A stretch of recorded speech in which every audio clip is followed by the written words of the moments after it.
The research station orbited Kepler 442b in silent contemplation of the universe, its metal bones humming with the breath of 1,000 systems. Jessica Chen stood at the observation deck, her reflection ghostly against the backdrop of swirling nebulae, when she first heard the confession that would change everything. "Human, I want you so badly I can't take it anymore." The voice belonged to Zixandra, a Velcarian scientist whose crystalline form shimmered with bioluminescent patterns that betrayed every emotion. The alien stood in the doorway, her 3-fingered hands trembling, her usually stoic demeanor shattered like glass. Jessica turned slowly, careful not to startle her colleague. In the 6 months since first contact, humanity had learned that Velcarians were a proud species. Admitting vulnerability was practically heretical in their culture. "Zix," Jessica said softly, "what are you talking about?" The Velcarian's luminescence flickered between deep violet and crimson, shame and desire, if Jessica had learned to read the patterns correctly. "Your species, you humans, you're impossible, reckless, illogical." She stepped closer, her crystalline fingers reaching out but not quite touching. "And I cannot stop thinking about you." James Rodriguez, the station's chief engineer, chose that moment to round the corner with a datapad in hand. He stopped mid-stride, his dark eyes darting between the two women. Should I come back later?" "No," Zixandra said, her voice gaining strength.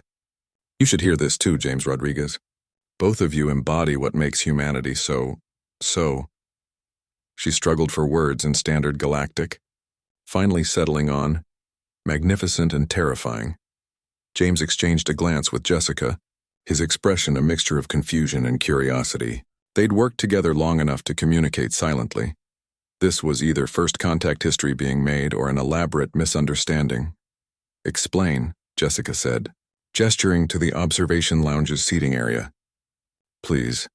Zixandra settled onto a specially designed seat, her crystalline body refracting the starlight into rainbow patterns across the floor. "When the Galactic Council first detected your radio signals, we thought you were primitives. When we decoded your transmissions, we thought you were insane. Your entertainment, your art, your music, it spoke of violence and love with equal passion. You glorified both creation and destruction." "That's actually pretty accurate," James admitted, setting down his datapad. "The Council debated for years whether to make contact," Zixandra continued. "The Velcarians argued against it. We said humanity was too volatile, too emotional, too dangerous. We were outvoted." Her color shifted to a soft blue, sadness. "I volunteered for this assignment specifically to prove we were right about you." Jessica felt a knot forming in her stomach. "And? I was wrong." The words came out barely above a whisper. So completely wrong. Zixandra stood and began pacing, her movements agitated. 3 months ago, the station's reactor nearly failed. "Do you remember? A cascade failure that should have killed us all." "Yeah," James said. "I remember being pretty sure we were dead. I had accepted death. It is the Velcarian way. We calculate odds, and when survival probability drops below 12%, we enter a meditative state to pass peacefully." Zixandra turned to face them. "But you, James Rodriguez, you didn't calculate odds.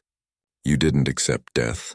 You crawled into an irradiated maintenance shaft with nothing but a radiation suit held together by, and I quote, duct tape and hope." James shrugged. "Somebody had to fix it." "No." The word burst from Zixandra with unexpected force. "Nobody had to. It was suicide. The radiation levels should have killed you before you reached the coupling. But you did it anyway. You fixed what couldn't be fixed. You survived what shouldn't be survived. And when medical found you unconscious in that shaft, you were smiling." "I was happy we didn't explode," James said defensively. "You were happy because you tried." Zixandra's entire body blazed with golden light. "That's what I can't stop thinking about. Humans don't accept impossible. You don't surrender to probability. You try anyway," Jessica spoke carefully. "Zix, what exactly do you want from us?" The Velcarian's luminescence dimmed to a soft pink, embarrassment mixed with determination. "I want to understand. I want to learn how you do it, how you face the universe with hope instead of calculation. How you love fiercely despite knowing you'll lose everyone eventually. How you create beauty while acknowledging entropy. How you laugh in the face of oblivion." She moved closer to Jessica, then to James, her crystalline hands finally making contact with their skin. The touch was cool, like marble warmed by moonlight.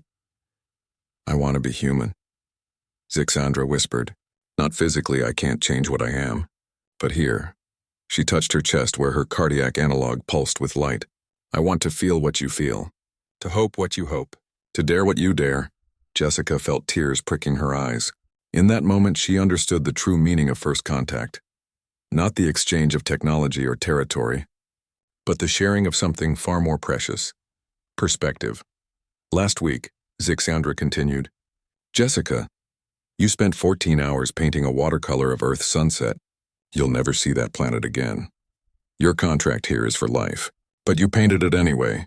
When I asked why, you said it was because beauty deserves to exist, even as memory. I remember, Jessica said softly.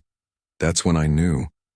Zixandra's colors swirled through the entire spectrum, a kaleidoscope of emotion. I don't want to just study humanity. I want to learn from you. I want you to teach me how to be impossible, how to be reckless with hope, how to love the universe even though it's dying, how to be human. James stood and placed a hand on the Valkyrian's shoulder. Zix, you don't need to be human. You just need to be willing to try things our way sometimes, and maybe teach us your way too. In exchange, Jessica added, standing as well. We teach you to hope irrationally. You teach us to think before we act occasionally.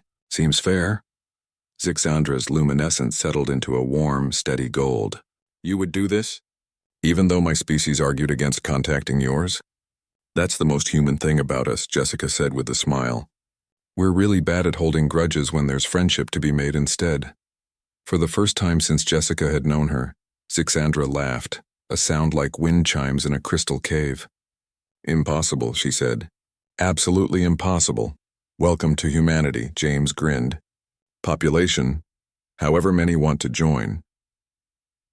Outside the observation deck, the stars wheeled in their ancient dance, indifferent to the small miracle unfolding within the station. But inside, three beings from different worlds discovered what the universe had always known.